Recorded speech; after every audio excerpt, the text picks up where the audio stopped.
A hi hello friends, welcome back to Ilakkiya's views. நம்ம இன்னைக்கு சுவரொட்டி எப்படி செய்கிறதுன்னு சொல்லிட்டு பார்க்கலாம். ஃபஸ்ட்டு அதை எப்படி க்ளீன் பண்ணுறதுன்றதை பார்த்துடலாங்க. சுவரொட்டிக்கு மேலே ஒரு ஜவ்வு மாதிரி இருக்குது. அந்த தோலை ரிமூவ் பண்ணிவிட்டு இந்த மாதிரி நல்லா வாஷ் பண்ணி எடுத்துக்கோங்க. இதோட பெனிஃபிட் பார்த்திங்கன்னா பிளட் கவுண்ட் கம்மியாக இருக்கவங்க, அதாவது ஹெச்பி கம்மியாக இருக்கவங்க, ப்ரெக்னென்ட் விமன், ஏதாவது சர்ஜரி போகிறவங்க இதை வீக்லி ஒன்ஸ் இல்லை மந்த்லி ட்வைஸ் எடுத்துக்கிட்டிங்கன்னா பிளட்டு சீக்கிரமாக இம்ப்ரூவ் ஆகும், இன்க்ரீஸ் ஆகுங்க. இதை மறக்காமல் ஒரு முறை நீங்கள் ட்ரை பண்ணுங்கள். இதை நல்லா வாஷ் பண்ணதுக்கப்புறம் கடாயில் இந்த சுவரொட்டியை போட்டுட்டு கொஞ்சமாக மஞ்சள் தூள் போட்டுட்டு தேவையான அளவுக்கு கல்லுப்பை போட்டுட்டு இதை நல்லா வேக விட்டுடலாம்.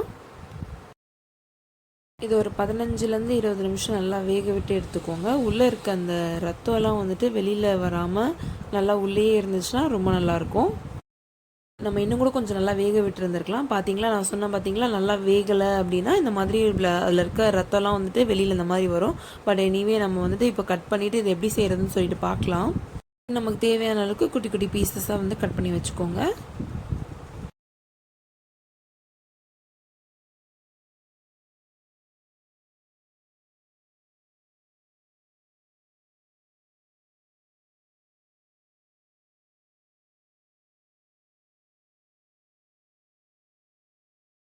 வாங்க எப்படி செய்கிறதுன்னு சொல்லிட்டு பார்க்கலாம். இதுக்கு கடாயில் கொஞ்சமாக எண்ணெய் ஊற்றிட்டு 1/2 ஸ்பூன் அளவுக்கு சோம்பு போட்டுட்டு, சோம்பு பொரிஞ்சதும் பொடி பொடியாக நறுக்கி வச்சுருக்க வெங்காயம் கருவேப்பிலை இதை ஆட் பண்ணிவிட்டு ஒரு வாட்டி நல்லா வதக்கி எடுத்துக்கலாம்.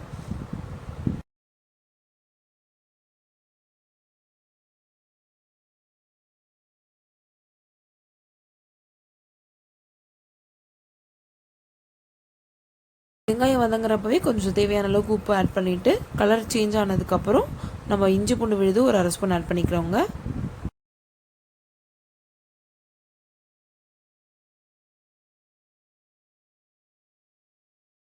இது கூட 1/2 ஸ்பூன் அளவுக்கு தனியாத்தூளும் 1/2 ஸ்பூன் அளவுக்கு மட்டன் மசாலா ஆட் பண்ணிக்கலாங்க.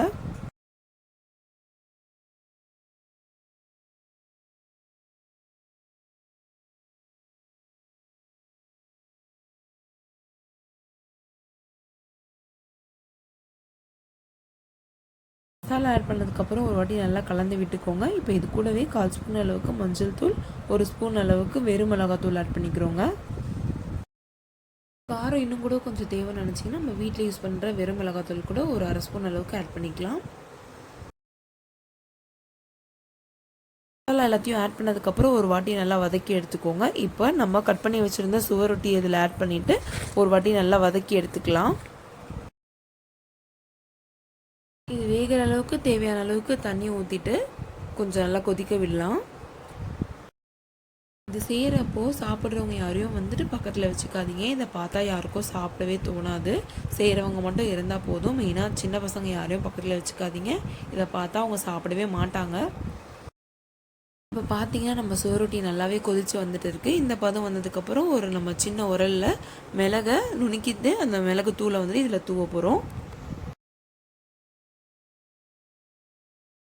மிளகுத்தூள் ஆட் பண்ணதுக்கப்புறம் ஒரு வாட்டி நல்லா கலந்து விட்டுக்கோங்க. இப்போ பார்த்தீங்கன்னா நம்ம சுவரொட்டி ரெடி ஆகிடுச்சு. அவ்வளோதாங்க. இதை நீங்கள் வீட்டில் ஒரு வாட்டி செஞ்சுட்டு எப்படி இருந்துச்சுன்னு சொல்லிட்டு கமெண்ட் பாக்ஸில் சொல்லுங்கள். இந்த வீடியோ உங்களுக்கு பிடிச்சிருந்துச்சுன்னா மறக்காமல் ஒரு லைக், ஷேர் அண்ட் சப்ஸ்கிரைப், பக்கத்தில் இருக்க பெல் பட்டனை மறக்காமல் கிளிக் பண்ணிவிடுங்க ஃப்ரெண்ட்ஸ். தேங்க்ஸ் ஃபார் வாட்சிங். பாய்.